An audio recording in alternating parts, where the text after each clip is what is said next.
CheckDown. As Coach Thumb right, Coach Jackson right as I hit the button. He's got his thumb over his camera. Coach, what are you doing, man? Come on, we got to count down.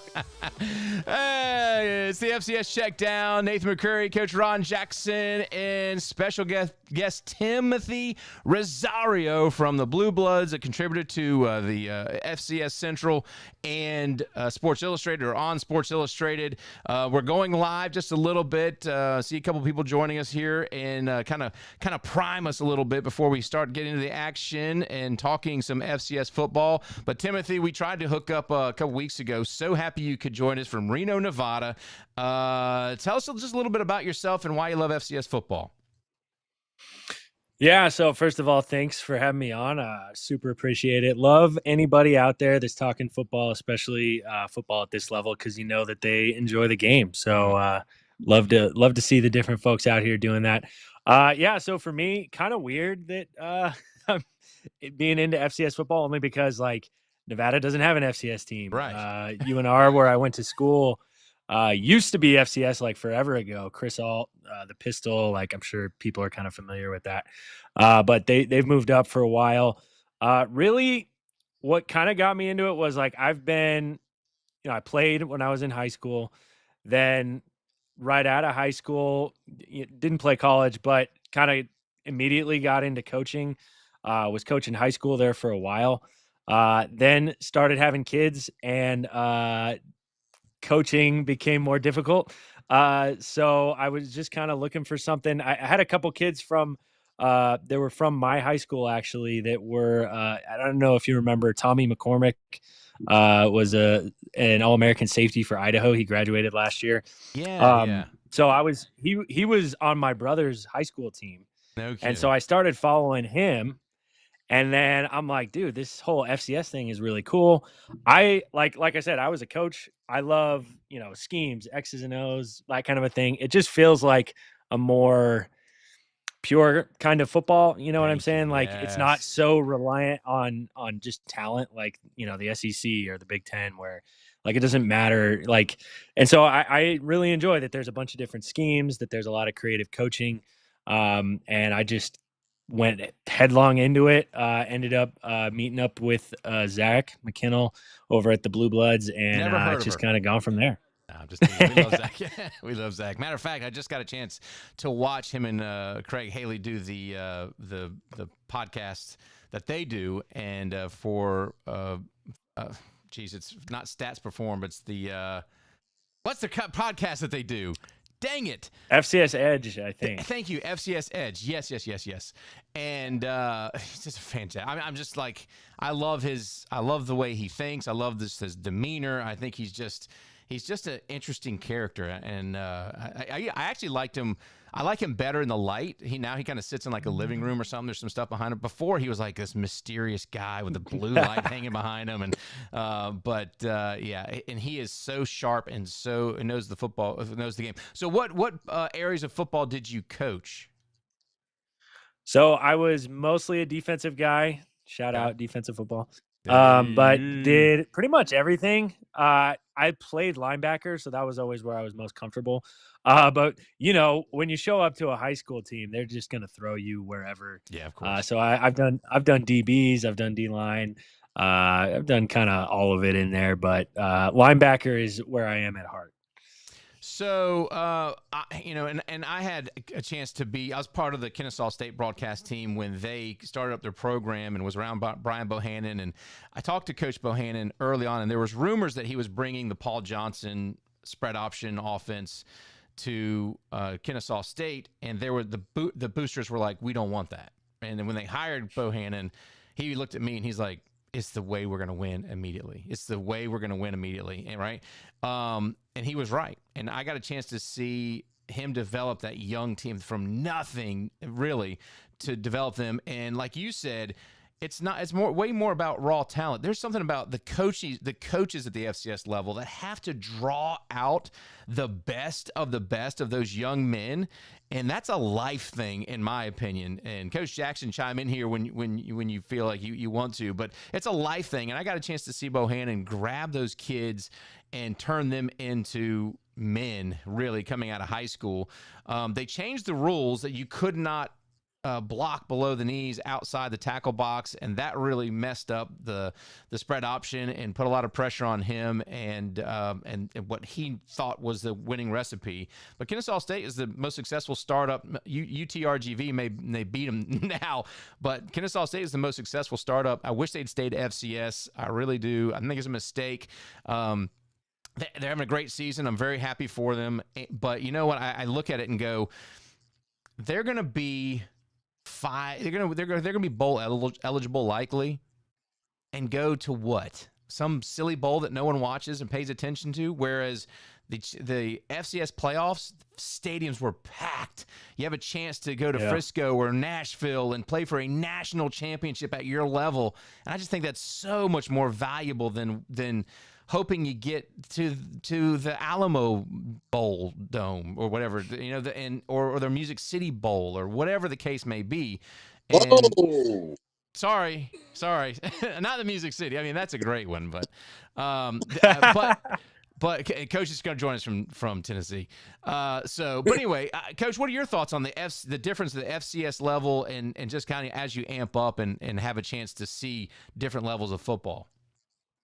Well, I mean, it is what it is. The FCS services a particular kind of athlete. It services a particular kind of fan and fan base. I like it because to me it's a little more regional. It allows you to get a little closer to the ball game. It allows you to get closer to the athletes. It allows you to get closer to the athletic department. You can, I mean, I used to be a season ticket holder at Middle Tennessee State, and I never heard from anybody.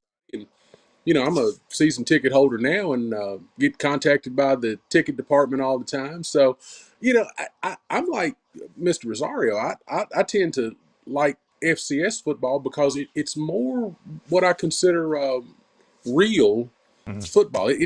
It's not like I guess if you're watching a race, it's not like watching a bunch of fast cars. You watching everybody.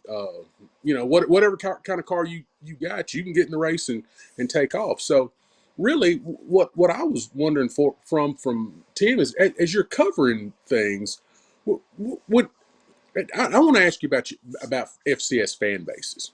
Which ones? And look, I don't want to put you on the spot and pick out a particular fan, but as far as quadrants of the country go, what do you find challenging about covering FCS football for the fan bases in the 4 different sections of the United States? Yeah, so to me, and I think it's similar to you guys, right? Like if I'm gonna do this and I like doing this, like I want to do as much of it as I can because I think every part of the country brings something cool, something special, and so I want to try to give attention to all of that. And because there's lots of good football everywhere, there's lots of good coaches everywhere. Like I was making the argument, I think, while a lot of the powerhouses in the FCS have come from the Montanas, the Dakotas recently, and there's reasons for that. I think a lot of your better coaches are actually in the South. And that's not to say that the Dakotas and Montanas have bad coaches or the Big Sky has bad coaches. But I think you see consistently, they face bigger challenges.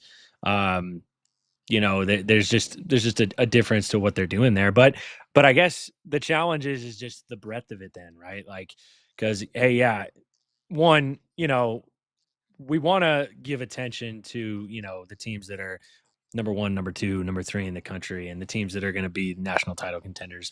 And because that's pretty cool too. And that's its own special thing. But yeah, I think the biggest challenge is just trying to get the whole breadth of it, right? I love the regional part of it too. It's a very different culture. You got the South, you got Texas, which is kind of its own thing. You got the Northeast, right? And then there's the Midwest, and then you got, kind of California over here. And it's cool, man. I love the culture aspect of it. I love regional rivalries. I hate what conference realignment has done. Like I was all growing up, a Pac-10 kid, man. And I loved watching those games. I loved, USC, Oregon. I grew up a Washington State fan because that's where my family's from. And we didn't win a lot, but man, you cling to those moments, when you beat USC and you knew you were going to play them every year. And I knew USC fans even here in Nevada. And anyway, sorry, I kind of rambled there, but that's what I love about football. And I think we still have it.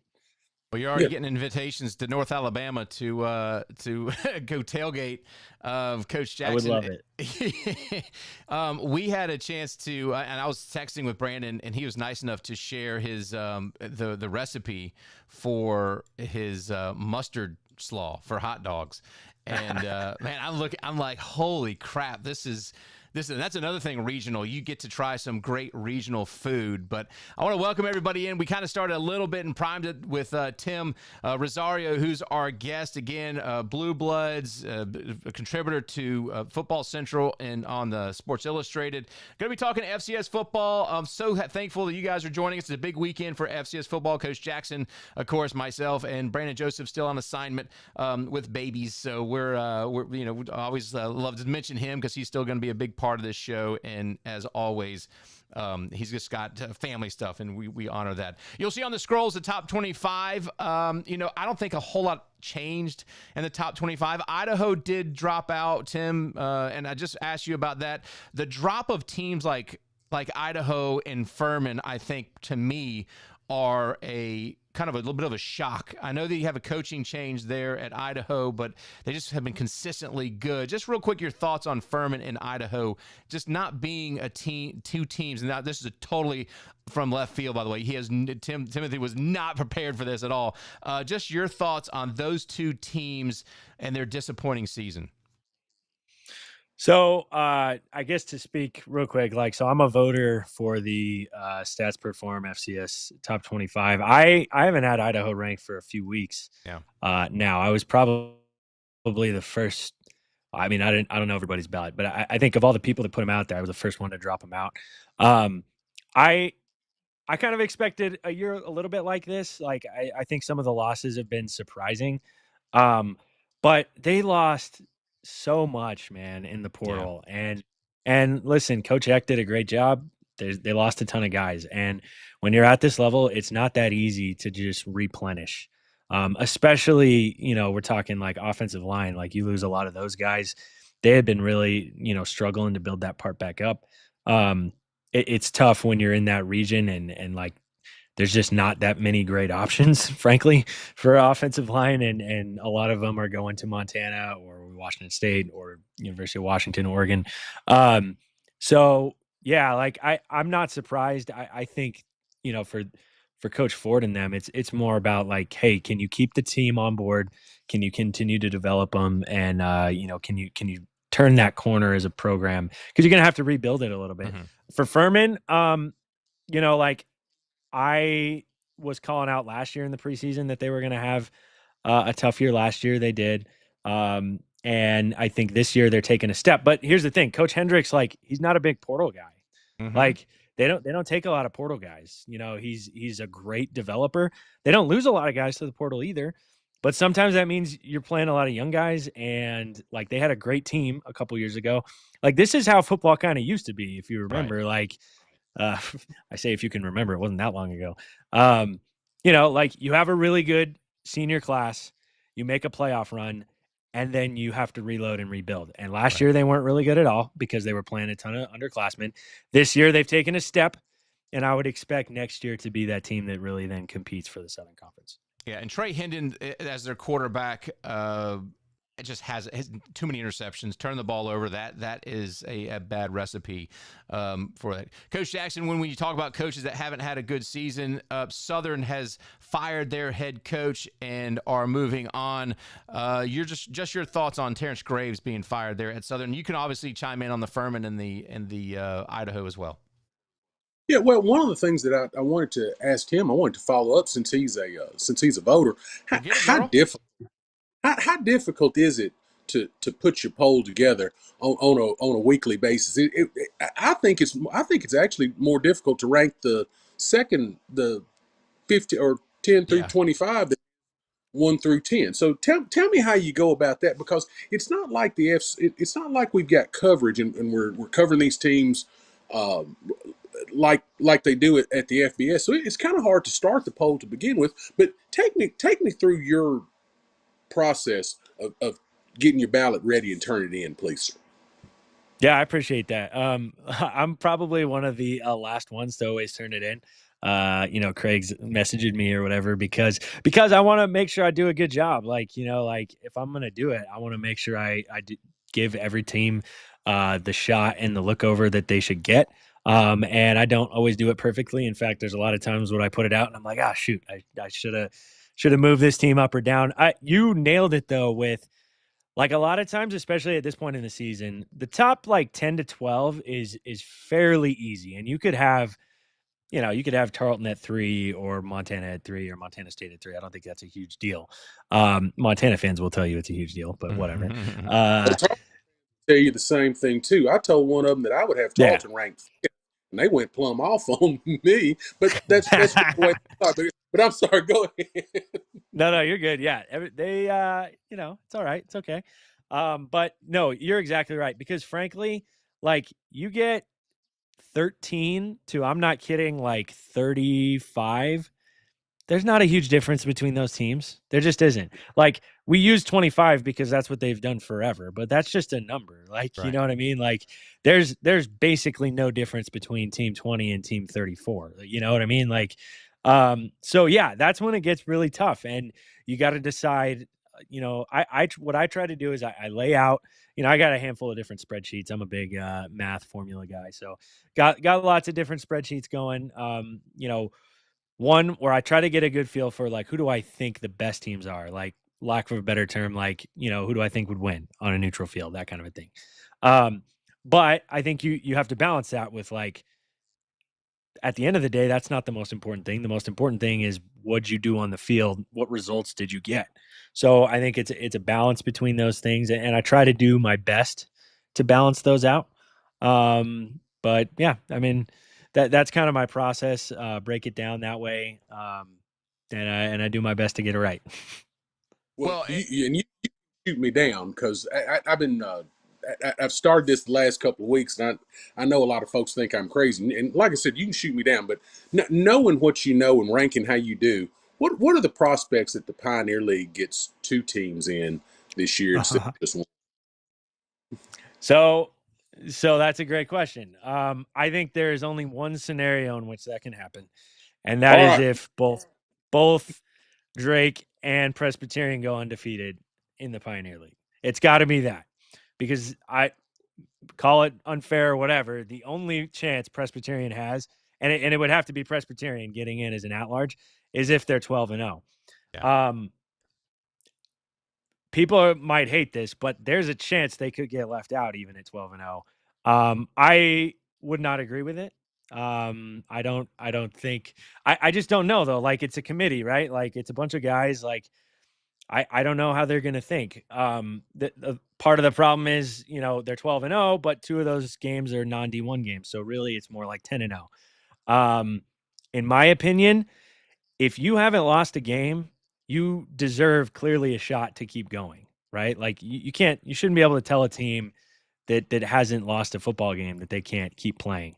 So I would have them in. I don't know, like, if Furman keeps losing, like, does that give the committee a chance to say, well, you went to overtime with a middle tier SoCon team and you beat Mercer when they didn't have their true quarterback?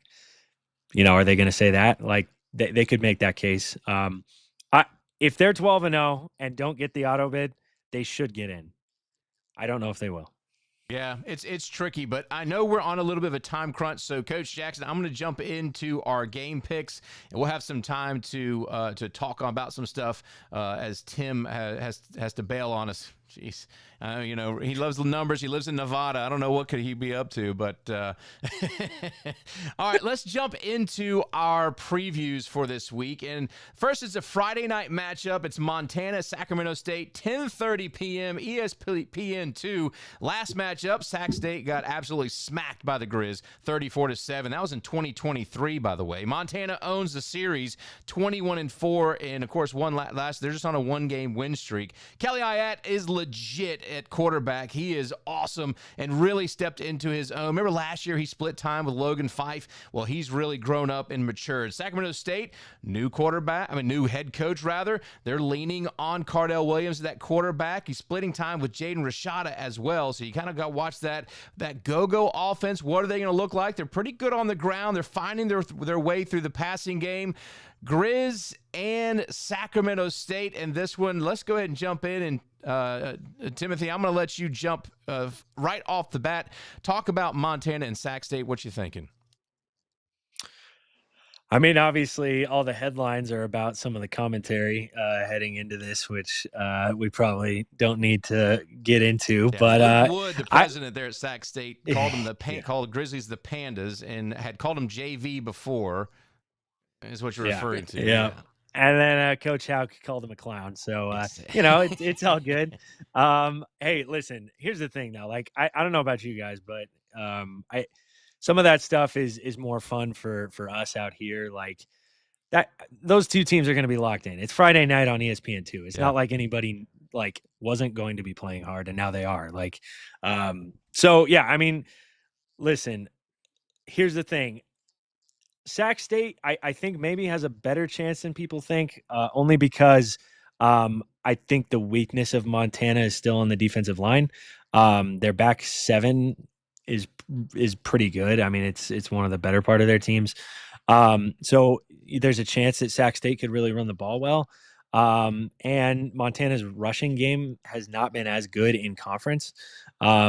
So I think there's some path that Sac State has to get this game. The difference though is there's such a mismatch at quarterback in this game. Ayat is playing; he's just playing really, really well. And you can't trust anything Sac State does in the passing game. And I just don't see how that gets you over the hump in a game like this, unless they can find a way to turn Montana over a bunch of times. I don't see a winning. An easy winning formula. I would say this could be a trap game if Montana didn't have Weber State next week. And so I'm going to go with the Grizz all day long on this one, Coach Jackson. I don't know why they would poke the proverbial bear. I believe Sac State. It ain't a proverbial. It's a bear. Yeah. I believe Sac gets smoked. Yeah, absolutely. All right, this is going to be an interesting one. Presbyterian and Dayton. We kind of talked about that. Presbyterian 7-0, 3-0 in the conference. Dayton 5-2, 3-1. It's a Saturday afternoon matchup. This one's on YouTube. Coach Jackson, I'm going to let you start here. Presbyterian undefeated. Dayton took that loss last week to Butler. That was kind of their chance to maybe get up there in that top tier of the conference. What are you thinking? It's still a tough game, and I obviously Dayton's not going to be the next team out of the Pioneer League to make it, but the Blue Hose still have a chance. So I'm gonna go ahead and roll with the Blue Hose. I'm on what do you call ride them till the wheels fall off or something like that. Yeah. So I'm gonna go with the Pale Hose or the Blue Hose. I'm sorry. Yeah, the blue. Take. Yeah.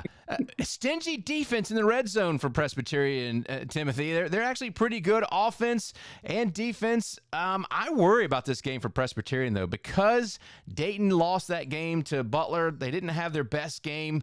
I kind of feel like this may be at home. Maybe the game Presbyterian stumbles on. So I'm going to go with Dayton on this one. What are your thoughts? Ooh, I like it. I think there's a decent chance this is a pretty tight game. Dayton is very good defensively. They've actually been one of the best defensive teams in the country the last couple of years. It's a good program there. My hesitation though is that I just don't know if they have enough offense in this game, and Presbyterian's got a good defense too. I think Presbyterian wins a close one.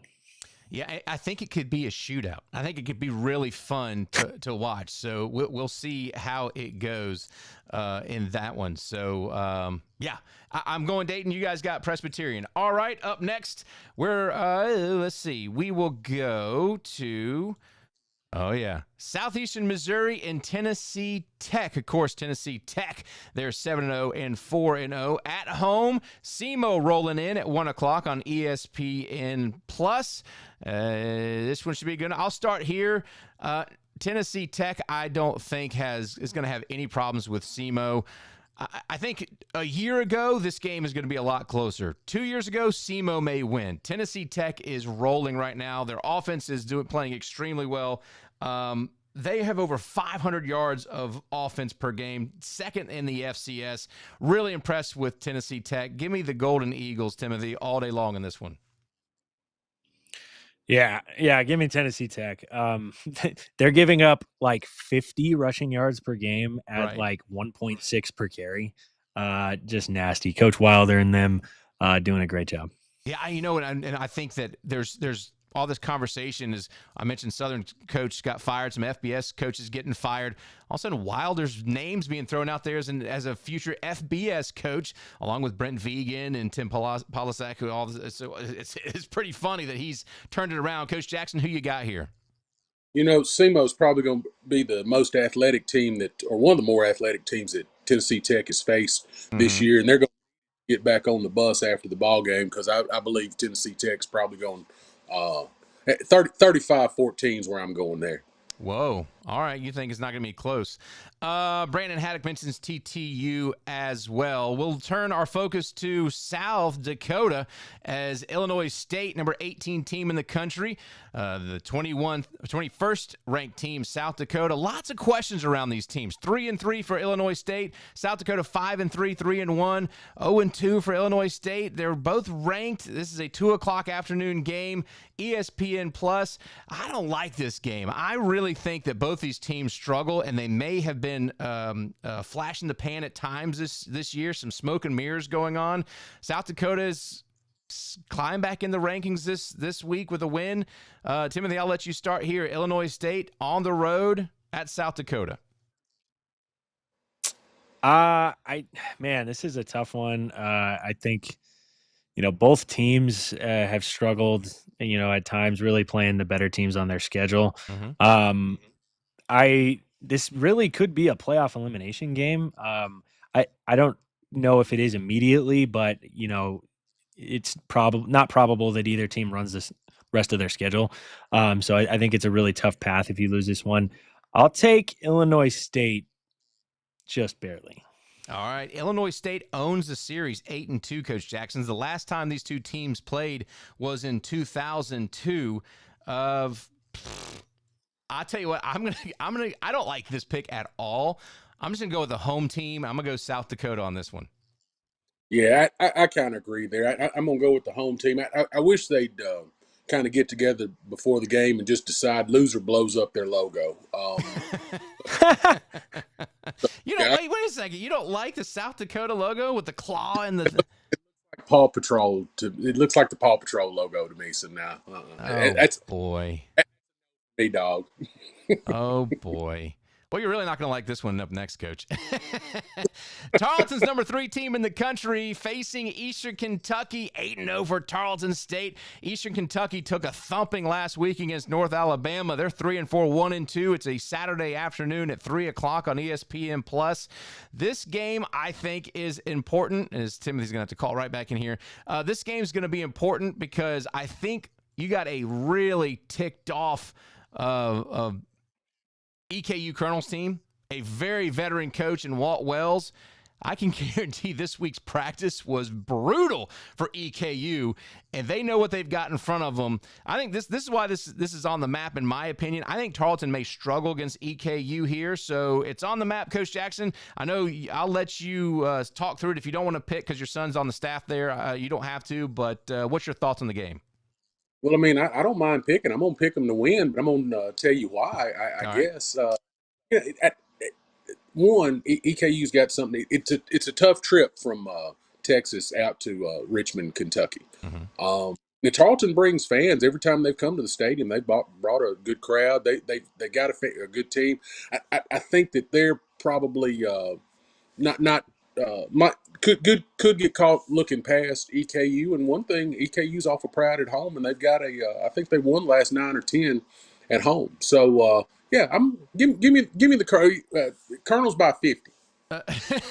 Timothy, EKU eked out a win last year, 17-13. Yeah. They're 3-0 against Tarleton. The Texans have never beaten the Colonels. What you thinking here? Yeah, I'm glad you brought that up. I was going to mention that game last year, like underrated, one of the better games of the year, where EKU defensively, man, like so impressive down the stretch, making plays to win that game. Listen, Walt Wells, man, he always finds a way. You know, there's just something about their teams.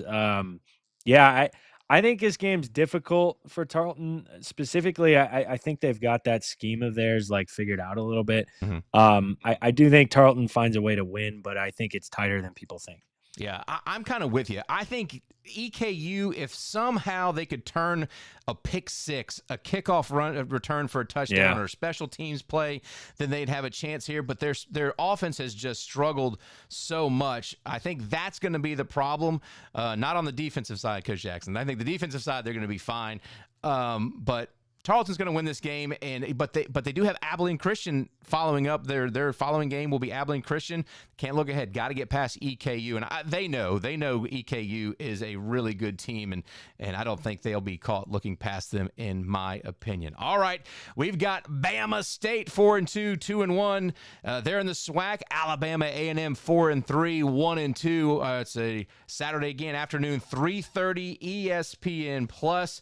This matchup is going to be good. Alabama picked up a win last year, Alabama State, I should say, picked up a win 27-19 over Alabama A&M in a hard-fought clash last year. But it's Alabama A&M that leads the series 15-11, despite losing the last 3 of these games. Offensively, Alabama State averages 39 points per game, tops 461 yards of total offense. Alabama A&M sits around 32 points per game. I think this could be a high-scoring, really fun affair. Bodie's the one Andrew Bodie's the quarterback there for Bama State. Everyone's talking about Jackson State thumping them a little bit, put them in their place. Okay, cool. How do they come out here? Coach Jackson, I'm going to let you start right here. So I'll go ahead and tell you, Alabama A&M wins the barbecue. Okay. Alabama State, the honeybees, they win the dance-off. Alabama State wins the battle of the bands.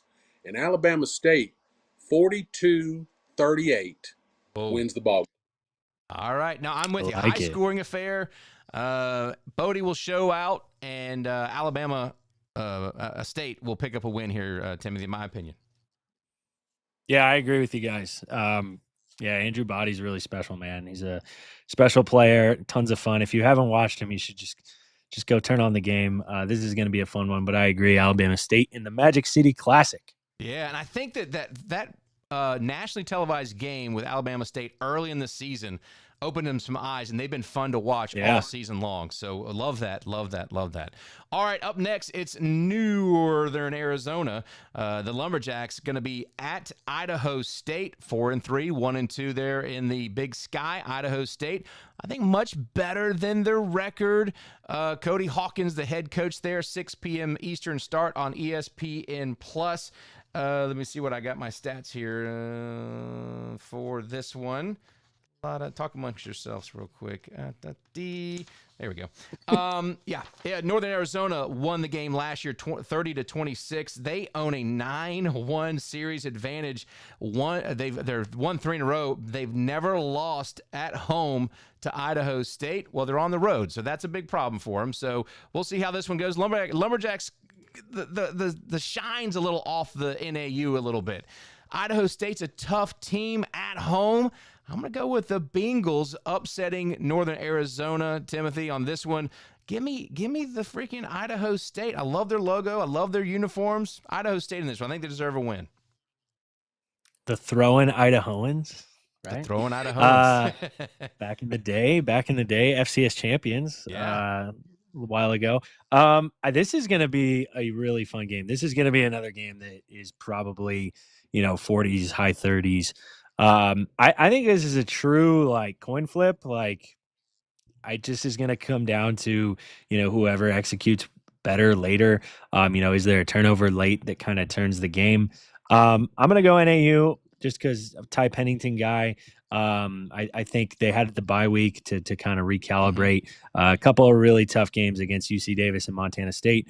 But I mean, I wouldn't be shocked if Idaho State won the game. They're a good team, even at 2-5. Coach Jackson told me a long time ago, bye week at home, it's a win. This ain't it. Bye week on the road, Coach Jackson. What are you thinking here now? Well, listen, I got to go with our guest. I got to go with Mr. Rosario because he's smarter than you and I had put together. And listen, I like Idaho State's uniforms. I know they got them at home. You know what? I'm Tim. Who did you pick? You picked. Yeah, he went NAU. Idaho. NAU. Went NAU, dude. Ask him. I'm going NAU too. All right. I got you guys down for NAU. I'm the lone dog there on that one. Looking at the chat, see if anyone's got, Brandon Haddock has Idaho State for the win with 10 points. Wow. Yeah, I like that.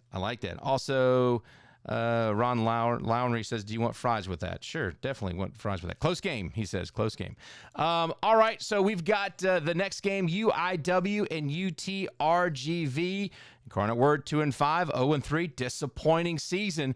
Very first season ever for Rio Grande Valley. 5-2, 1-2. They almost knocked off Lamar. It's a Saturday night game on ESPN Plus. It's a big stinker for UIW this season. Big, huge disappointment. We could have thrown them in the conversation with Idaho and Furman. UTRGV, lot going for them. Fan base is fired up. Good stuff happening. They just picked up a loss there against Lamar. If they'd have picked up that one, and thankfully we have great listeners who informed me and corrected me that they are eligible for the playoffs this year. I was thinking they were not eligible for the playoffs. They are eligible for the playoffs. But I'm thinking UIW is just not going to let UTRGV beat them. I don't know why I feel that way. I'm with Chris Monstrangelo on this one. Give me UIW, Coach Jackson.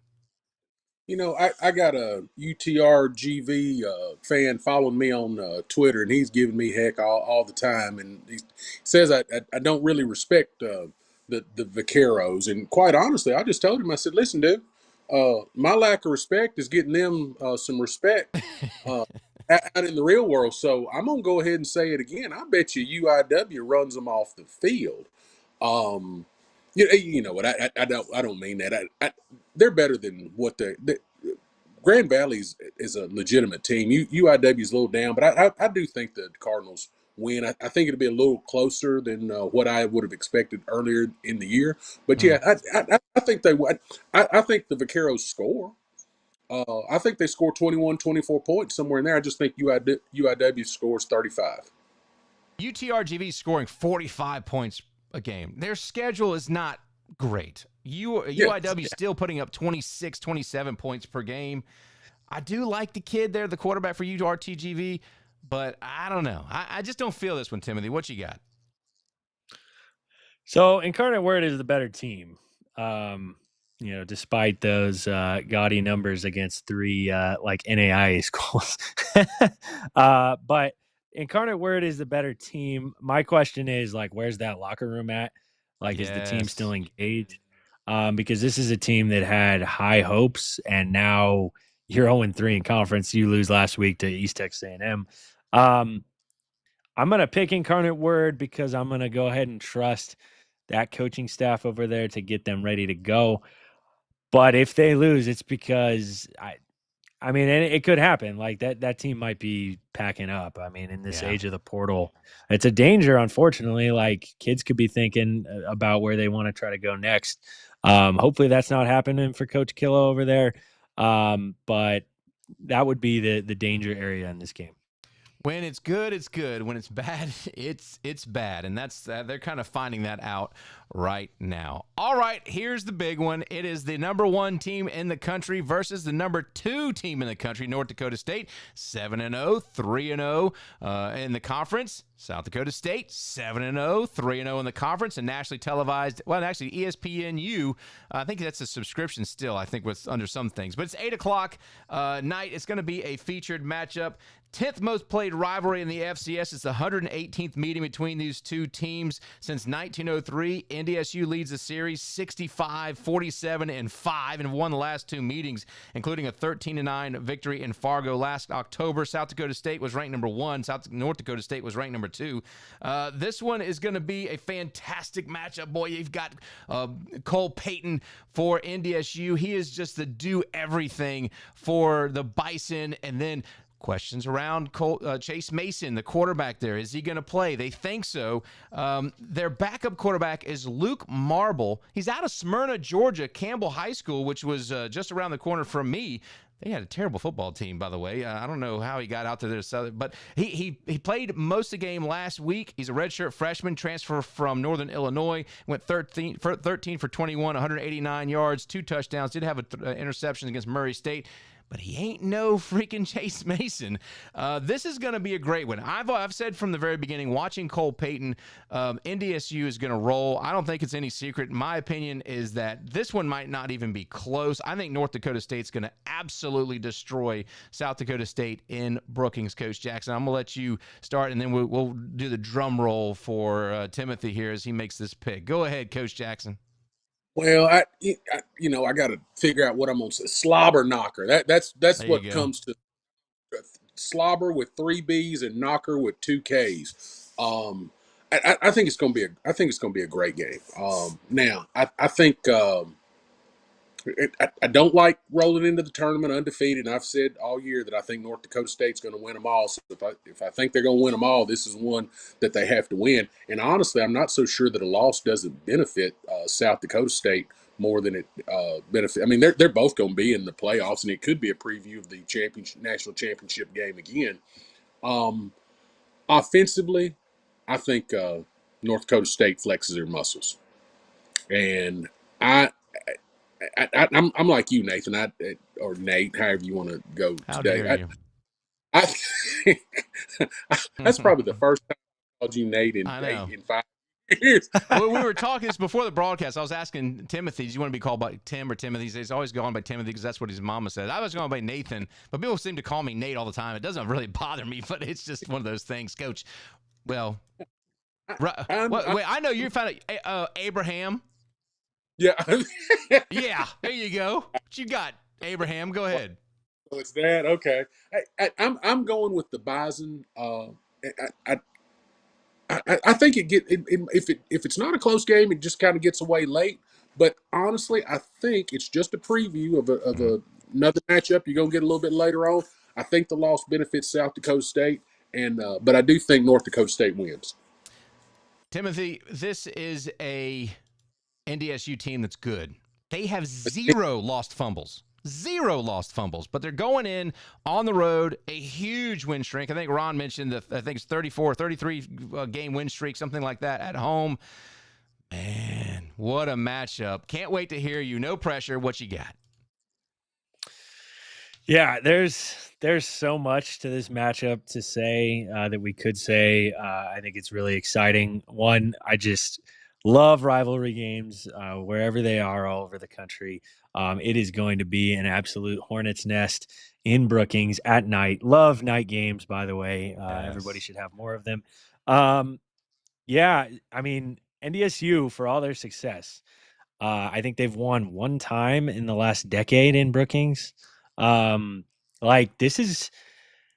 a lot of challenges here, I think South Dakota State's going to be confident. I do think in order to win, Chase is going to have to play, and he's going to have to play well with his arm.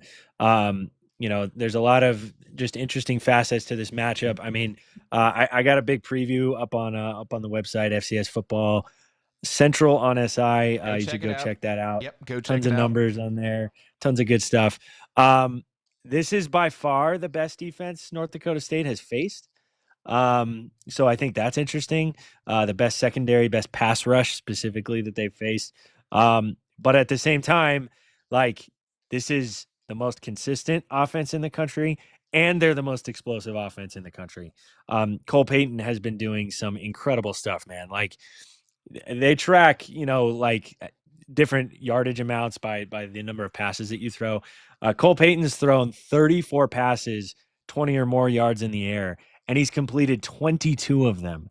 That's just a ridiculous, like, when you're throwing the ball that deep, it usually it's like, hey, I hope we complete like a quarter to a third of them, Right. because it's going to be worth it, because we're going to, score on those plays. But to complete like 60% of those passes is just incredible. He's been incredible as a passer. And then probably even more importantly is, what will they be able to do when Peyton decides to bring the ball down, tuck it, and run? Because nobody has had an answer to that yet. If anybody does, it probably is South Dakota State with the linebacker group that they have. They've got good size. They're athletic. I could probably keep going for a while, but I will go ahead and say I think North Dakota State wins. Worried about South Dakota State's run game. This is the worst rushing attack they've had in 10 years. And not Luffridge good. started really good. Luffridge really looked like he was coming into his own, and it's kind of just petered out a little bit. I don't know. Yeah, it's just not clicking. Not sure about that. And then also Chase has struggled under pressure. And he's taken a lot of sacks. I think it ends up being a bad matchup. South Dakota State's going to have to find a way to get some fourth down stops, force some field goals. But I feel more comfortable picking NDSU, potentially, either winning by 3 to 4 or scoring a late touchdown to go up, 10 to 13. Yeah, and I mean, I'm looking at all the stats, and you're right. We could talk about it. South Dakota State 33 game win streak, hasn't lost a game since at Dana Dykhouse Stadium since 26-17 lost to Northern Iowa October 23rd, 2021, and that is absolutely insane. But all these experts are picking NDSU. That kind of scares me a little bit. I'll just be honest. It does scare me a little bit. I will tell you this. What you mentioned about Cole Payton's legs, he cuts into these 22, 25-yard scampers, and you're just like, that's the game. I mean, the defense has no response to it whatsoever. I think if South Dakota State has a chance, again, it's going to be stopping South Dakota, get Cole Payton off the field. Interception, stopping him on third down, I think is going to be huge. And then Julius Luffridge has got to run the ball well, but I just don't see how it's going to happen. I just don't. Let's see, Seth Meyer jumping in here. Jack's defense is up to the challenge this week, but will the offense? Yeah, I think that's exactly right, Seth. And then a 3.5 point line right now, according to some Ron Lowney. Sorry, Ron. Says it's 3.5 points. So, man, it's going to be a great one. This is what we wait for, the Dakota market game. Fantastic stuff. I got a couple games we're going to roll through real quick because I know you got to go. Quick pick'em segments. We'll go here. All three of us will pick Harvard, Princeton. I got Harvard running away. Timothy. Harvard. Yeah, give me Harvard. Yeah, all three of us, Harvard. William and Mary, New Hampshire, very interesting. I usually don't pick William and Mary, but I picked them against Elon. They picked up the win. I'm gonna ride the Bill and Mary on this one, Coach Jackson. Bill and Mary. All right, Bill and Mary. Give me New Hampshire. Hey, nice. Elon in Maine, 4-4, 2-2. Maine 3-4, 2-1. I think this is someone's swan song in the conference there. Timothy, I'll let you start. Give me Elon. Elon, yeah, I'm gonna go with Elon as well, Coach Jackson. In that case, I'm going with Maine. What's their mascot, Coach? I don't know. What are the Black Bears? Black Bears. Yeah. Delaware State, North Carolina Central. I wish we could spend more time on this one. Coach Jackson, I'll let you start. Central. All right, you're going with Central. I'm gonna go with Central as well. As much as I love Delaware State, I'm gonna go with North Carolina Central. Timothy. Yeah, Central. That offense rolls. Yep, absolutely. Central Arkansas, West Georgia. Don't like this pick. Don't like it, but I'm gonna go with West Georgia on this one. Timothy. Yeah, this is a potentially tough game. I think this is gonna be a real close game. All these UAC games are gonna be close, man. Their conference is loaded top to bottom as far as competitive teams. I'm going to go West Georgia. I don't love it either, though. Yeah, there we go. Coach Jackson? A little iffy at the quarterback position. Let me have the Central Arkansas Bears. Okay. Like all right. I like it, too. Gardner-Webb and Lindenwood. We saw a couple things from Gardner-Webb. We've seen a couple things from Lindenwood. They're 4-3, 2-1, both in the conference, 2-1. Timothy, I'll let you start. Gardner-Webb finally got exposed last week. I had that pick. But I think Lindenwood takes this one. I think there's a chance that could be the second best team in the OVC Big South. Okay. I tell you what, we had Chris Reisert on the program, so I got to go with Gardner-Webb. we got Mr. Tim on the program right now, and I'm going with him, so I'm going with Lindenwood. There you go. Yeah, I picked Lindenwood. I should ride Lindenwood, but it's just the Jay Leno Lion it gets me. I can't freaking handle it. I can't handle it. All right, UC Davis, Northern Colorado. We had Coach Lamb on the program just a week or so ago. They took the loss but played well. UC Davis, I have huge question marks. At North Colorado, I picked against UC Davis because I said their slow start is an issue for me. I picked against them, and they made me eat crow. So I'm going to go UC Davis on this one. Timothy. Yeah, they're coming off a bye. Love Coach Plow and those guys. I think they're going to have a lot cooked up offensively, and I think Northern Colorado doesn't have quite enough to keep up with them. Ron. Yeah, I think Northern Colorado plays hard. I think they kind of keep it close, but UC Davis wins out. North Alabama and Austin P. Who we got here, Ron Jackson? Man, it's at Austin P. Golly, it's a trip up the. You know, I can't go with this. Man, I hate this because Brandon's gonna cut me off. Dude, give me the. I got to take the senior. Let's go. Go P. All right, Austin P. Go ahead, Timothy. You're up. Listen, another tough one. That's the UAC, man. Yeah. I'm gonna go Austin P. I think they recalibrate after the bye. I guess that's a theme for me. Teams getting back after a bye. Yeah. North Alabama had a great game, and all of us picking Austin P really makes me nervous. Brandon Haddock says Austin P is going to get the P knocked out of him. All right, another tough one. Towson and Stony Brook. Coach Jackson, I'll let you start. Stony Brook. I'm going to go Towson on this one. You go Stony Brook as well, Timothy? Yeah. All right, I'm going to go Towson on this one. I like their young quarterback. He's a freshman, not getting mentioned much, but I think he's played well. Timothy, I know you got to run. What a joy it is. Thank you so much for reaching out. Thank you for being a fan of FCS football and being someone who contributes and makes a difference because, the reason me and Brandon started this podcast, not only were we a part of Kennesaw State's program, but we loved FCS football. We loved the fact that we saw the passion, the true passion for football coming through. And it comes through with you. It comes through with Zach as well. So appreciative for you to come on the show, take the time tonight there in Nevada and be a part of our podcast. Thank you so much, man. I really appreciate it. Yeah, no, thank you guys. I appreciate you guys and love that we got all kinds of little communities out here and we get to talk to each other and meet up. I think it's great. Yeah, I do too.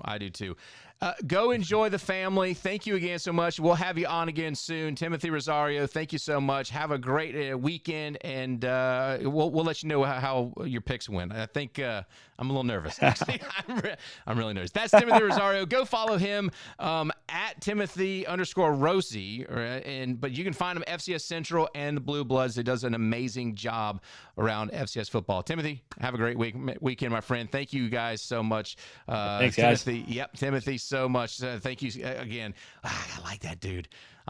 Very, very even keeled. We got tons of comments coming in. I haven't got a chance to get. I love it. We got so many.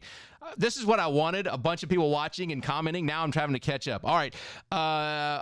Ron says Davis is going to win and Austin Peay. Chris Monstrogolo likes Austin Peay. Ron likes Tarleton next week, apparently. Towson for Chris Monstrogolo. Brandon Haddock says he'll never pick Austin Peay. Understandable. Towson for Ron Lowney. Bet the Grizz big. Yeah, no doubt there. Bet the Cats big. The Cats. Yeah, who did we pick? The Cats? I don't know. Towson does need to win. Brandon Haddock. Yeah, Towson. I think I'm caught up. Towson does need a huge win, and we'll see if they can get it. Ron Lowney says Grizz by 28. Maybe. I don't know. Ron, it's great to see you on the show. Not Ron. Coach Jackson's always great to see you too. But hey, and New Age is in. Hey, New Age. You were kind of quiet, New Age. You were talking to NDSU. Come on, man. All right, New Age. I want to hear your thoughts. Put in there a score prediction and any concerns you have about NDSU as we start talking about our helmet stickers. Coach Jackson, we had a great week of offense, and I'm going to run through just a couple that we talked about. And I'm going to get to some defense and some special teams. We'll do some helmet stickers if you don't mind, sir. One I didn't mention. It's a national news story. It's a Division III running back, Curry College Colonel's Monty Quinn. He's an All-American, ran for 522 yards in one game, a program record, 7 touchdowns as well, all on just 20 carries. Tip of the cap to that dude. I bet he's going to be maybe looking to jump up if he's eligible. Whatever. Monty Quinn, he's having a great season. It's not just one game. But the games for helmet stickers, Villanova Pat McQuaid had 5 touchdowns. He was 10 of 13, 166 yards. 5 of his 10 pass completions were touchdowns. Had a 311 passer rating. Quarterback Camden Orth for Chattanooga had 4 touchdowns, 343 yards. Teron Dixon does it again, 369 yards and 5 touchdowns. Kelly Ayotte, 349 yards, 5 touchdowns and 1 rushing touchdowns, accounted for 6 touchdowns overall. Give me a helmet sticker for your offense, Coach. You know, I'm going to have to go with the kid from Western Carolina. They ought to go ahead and start his Heisman Trophy campaign, too. He's just putting up video game numbers right now, and I think he threw for 5 touchdowns this past weekend again. So give me Teron. Yeah, Teron Dickens. I'm going to go with Bo Brungard, which I didn't really mention him, for Youngstown State. 328 yards, 2 touchdowns, 200 yards rushing, and 3 touchdowns. 528 yards, 5 touchdowns. I think their offense had 540 yards, and he accounted for 528 of them. So, I mean, what a day. All right, defense. I just want to go through a couple of these, Coach Jackson. Southern Utah's junior linebacker Mason Stromstead was a huge part of the Thunderbirds' win over nationally ranked Abilene Christian. He racked up a team best 11 tackles, 6 of them solos. He also forced a fumble. Michael Linzer from Grambling had 2 interceptions, also registered a team-high 6 tackles, 4 solos, and 1 tackle for loss. Fordham's linebacker James Conway, 17 tackles and a forced fumble versus Duquesne. Weber State's Kyle Hansen had 2 interceptions and 6 tackles, and Weber State's 43-27 win at Portland State. Kamari Brown, the defensive end for Elon, set career highs 13 tackles and 3.5 tackles for loss, 3 sacks in Elon's win. I'm sorry, they lost to William & Mary. Steve Zykowski, a linebacker from Charleston Southern, had 16 tackles, 10 solo, including 11 in the second half as Charleston Southern picked up their first win, 29-24 over Western Illinois. Snapped a 10-game losing streak, by the way. Safety Jalen Lee, South Dakota State, had 2 interceptions, which ended Murray State's drives. So congratulations to him. Kamal Clark, Indiana State, recorded game-high 15 tackles and had good.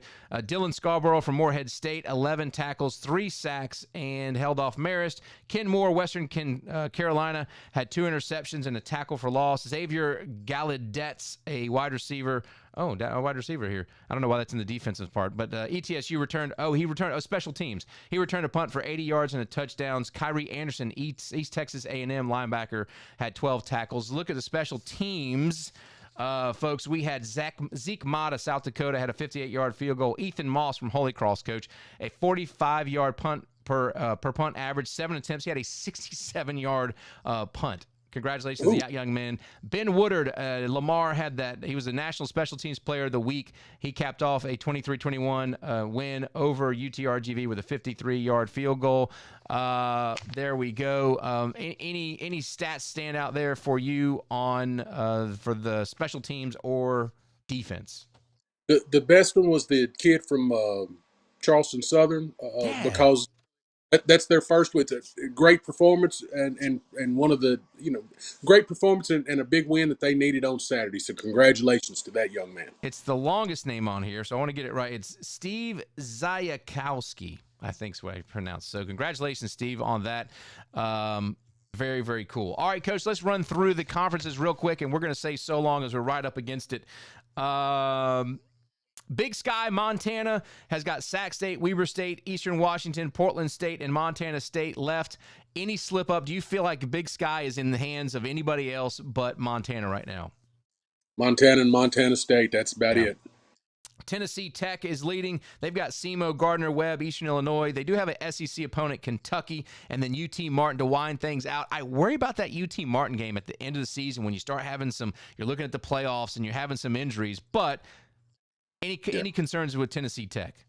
Well, I'm kind of like you. I don't like him playing the SEC game and then coming back and playing Martin the week after. But no, I think Tennessee Tech's the class of the OVC Big South conglomeration league. By the way, Brandon Haddock's his coach. Do you want him to pick you up on the way to Clarksville?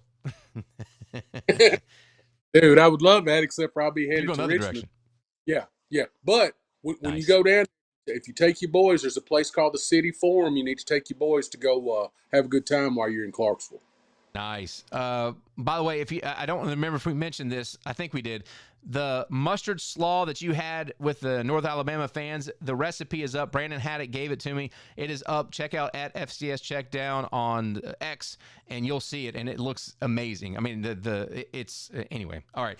CAA, Rhode Island and Monmouth are your two there. Rhode Island's got Bryant, Maine, and Hampton left on their schedule. Monmouth, Stony Brook, and really nobody. Hampton. So they got some teams that just I don't know that it's a big issue.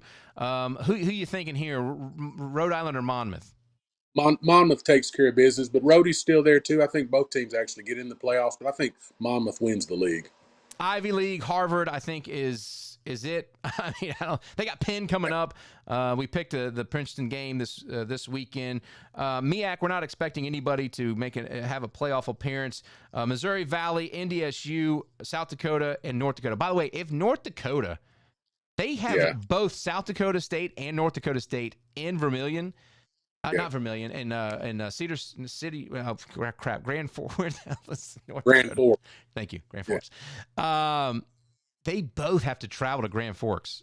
If North Dakota beats both of them, how freaking does that spin up the MVFC? Yeah, I think North Dakota gets the recipe to win this Saturday by watching the game and seeing what South Dakota State does. But dude, that's just that's a game. But I think North Dakota State still wins out. But I think North Dakota is the scariest team in the top 10. Yeah, Chris Monstroglo checks in. Yeah, I hope you're right about Monmouth. Yeah, and Chris has said that Derek Robertson is obviously limited in practice. Sling, but he hasn't been ruled out. So what do they know? I mean, is that we saw the West Georgia's head coach say Davin Widener's fine. He could have gone back in the game. He'll be playing Saturday and then end up not. So I like I said, you don't force that guy back into the contest when you've got such a weak schedule. Let Frankie Weaver weave.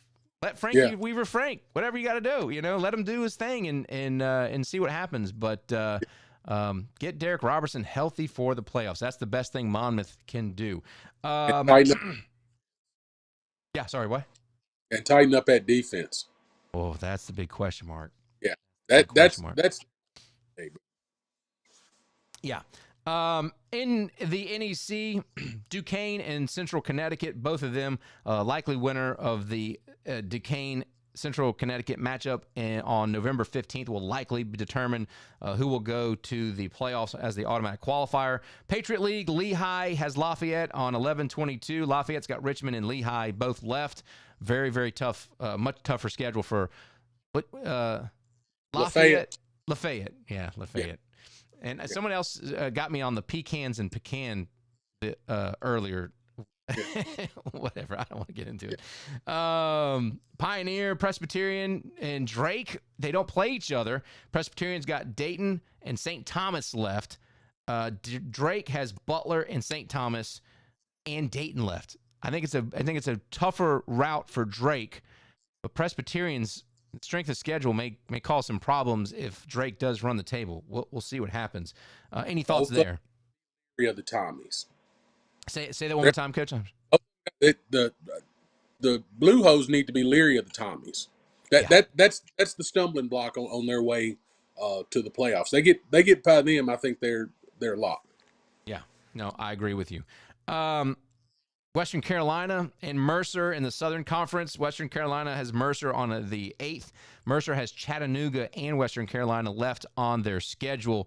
I just don't see. I don't see anyone beating Western Carolina as long as Teron Dickens is healthy. Now, a great quarterback down there at Mercer now, by the way. Yeah. Is a very good-looking young quarterback. Yeah. I honestly, if Western Carolina beats Mercer, I think it may be an elimination game for them from the playoffs. So yeah, I think you're probably right. I like Western Carolina. I think they got about 3 weeks ago. Kerwin Bell lit into his defense, and I think he got some results there. And he lit into his team, and I think he got some results there. They're scary right now. Ron Lowney says Mercer there in the Southern Conference. That's interesting. We'll see.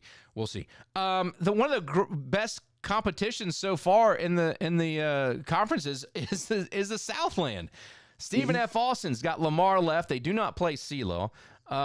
Southeastern Louisiana's got Lamar. On the 8th of November. UIW left and Nichols, a little bit tougher. And then Lamar's got UIW on the 1st, Southeastern Louisiana, and SFA left. So Lamar obviously has a much more difficult path than I think Stephen F. Austin, but they do play each other. And then no one plays, SFA does not play Southeast Louisiana. So I mean, if Lamar wins out, they're going to be your champion in the Southland. If Stephen F. Austin wins out, we'll see what happens. So Chris Monstranglo says he thinks Southeastern Louisiana will pull through and get the conference championship. What say you, Coach? I mean, maybe. There's a lot of good football left. There's a lot of even teams left. I tend to go with Stephen F. Austin just because of their coach. I agree with you. Listen, he's been around the longest. I have to, I hate to agree with Rev, but I think Stephen F. Austin gets it done. Look, you know what? Lamar is just now becoming prominent in that conference, so it might take another year of experience. I'm gonna go with Stephen F. Austin just on experience alone. Don't underestimate Pete Rosamondo and Lamar there. I think those wins, like you almost lose to UTRGV, but you pull it out. I think that shows character, and I think that shows resiliency, and I love those kind of wins. Monstranglo says the most underrated team right now is Southeastern Louisiana. No respect from them. No respect, by the way. And Ron mentioned that Drake's not getting any respect, playing good football. All right, in the SWAC, Alabama State. Jackson State's going to win that one. Alabama State, do they have an opportunity to win? They've got to win this week if they want any conversation of playoff football, Coach. Jackson State's class of that, so there's. I like Alabama State and I like what they're doing, but Jackson State's the class of that group. Yeah, absolutely. Thank you, Brandon. Awesome. We love to hear from you guys. SFA's got a good quarterback. Yeah, they do. By the way, it's so funny. I put into ChatGPT the other day, who do you think is going to win the Southland, just to kind of see what it would say. And it said SFA is going to win because Trey Self is their quarterback. And I'm like, Trey Self? I think he's playing Canadian League football now. So whatever. Yeah, Montana transfer there at SFA. All right, UAC Tarleton is the belle of the ball in my opinion. They got to get through EKU. They got Abilene Christian the following week. It's a grind here for the Texans. Any thoughts there in UAC? Dude, there's a lot of football left, and gosh, there's gonna be a jumble there in the middle part of the UAC. I think they get 2 teams in the playoffs, maybe even 3, but definitely Tarleton's going to be one of them, and it's a cat fight between everybody else except for Utah Tech for spot number 2 and 3. Coach, real quick, we've gone about an hour and 9 minutes. Thank you, guys. We've had great, again, interaction with everybody. I'm sorry I couldn't get to all the comments. I tried my best to get. We had over 80 comments there in just an hour, so we're trying to get them through. Here is Chris Monstrangelo talking Tarleton ACU game is going to be golden. Yeah, it's going to be a fun one. I have question marks. I like Keith Patterson. I have question marks about ACU. It seems like they are on the down slope right now, but we shall see. We've gone one thing I saw that it was a conference, FBS conference. I think it may have been the Big 12 or something. I can't remember. They said, who's your favorite mascot of all time? We'll end on this, Coach, and Chad, if you're there, give me your all-time favorite mascot. And not maybe not like the guy in the costume or whatever, but just the logo, the mascot that just you thought was freaking awesome. Like for me, Delaware State has the best the Hornets. No, you don't find Hornets anywhere else. I think the Delaware State Hornets is my favorite mascot in the FCS. Who you got? Does it matter what level that I picked the mascot from? Give me an FCS, and if you want to go off the rails on the rest of it, go ahead. All right. Well, I mean, FCS, when I played at Western Kentucky, it was 1AA, so that would be FCS, and it'd be Big Red. The mascot I thought that was crazy. But the craziest mascot I've seen is in high school up here in Tennessee. There's a team out in Bell Buckle called the Web Feet, and their mascot, they're the Web Feet. And their name is the Feet, but their mascot is just 1 foot. Is that what? See, yeah. So Webbed Feet. Yeah. Well, the school is Webb. Oh, Their nickname the Feet. So we beat them all the time. So we always said they were the Feet, but whatever. But their mascot is only 1 foot. Well, I was going to look it up, but it came up with Fleetwood Mac. I'm not sure how that happened. Yeah, Ron's right. The Hornets, the Sac State has the Hornets too, and I hate that stupid Hornet. Their logo was better when they had the Hornet that was kind of racing by, but the actual mascot in the logo in the costume, he looks like an alien to me. Dude, the Duquesne mascot, the Duke, the gentleman, the Duke. That's pretty cool too, quite honestly. He's pretty cool. Hey, leave us a message in the chat. You can also comment, like, and subscribe. Again, we've had great interaction for these podcasts. We really do appreciate you guys. Make it so much more fun. We were really hesitant about going video and having live comments and all kind of stuff. Oh yeah, the Danes. How can we forget the Great Danes? Monstrangelo coming in hot. With the Mountain Hawks for Lehigh also is a great one. And kind of forget about. Sacred Heart Pioneers. There's just some different ones. But we love having you guys in the chat. We love having you guys commenting and interacting with us through DMs. You can follow Coach Jackson at GOS_coach_Ron. And you can follow me at McCreary Radio. Brandon is at B Joseph Radio. But thank you guys so much. Like and subscribe. Share the podcast as best you can. It's going to be on YouTube, and we upload it to Spotify. We just have a great little community building right now. Over 130 subscribers. Coach Jackson, really, really happy with the way this thing has been going, and it's really because of the interaction with our fans. And you got a chance to meet Brandon Haddock at North Alabama last week. I hope we get a chance to do more of that kind of stuff as we develop and build, and I get a chance to go out to some stadiums and stuff here in the coming weeks and maybe hopefully years, right? Yeah. Yeah. Well, and listen, you're going to have a pretty lady there by your side to go see all them games. I am. If I cut out, I apologize. I should have charged up my computer before I got on the podcast. Coach, we're checking out. It does no big deal. Thank you so much, guys. Thank you so much for Tim Rosario. Go follow him and check out his articles there with the Blue Bloods and in the FCS Central on Sports Illustrated. We will be back probably again Monday night. I do believe Monday night with our recap show for week number 9. It's going to be fascinating to see how the week goes. For Coach Ron Jackson, I'm Nathan McCreary saying so long for the FCS Checkdown. Thank you guys so much. Have a great weekend. It's the FCS Checkdown. Let's go.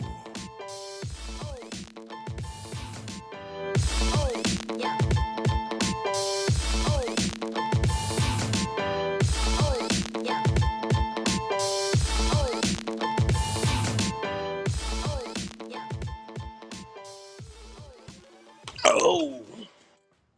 See if I can get it.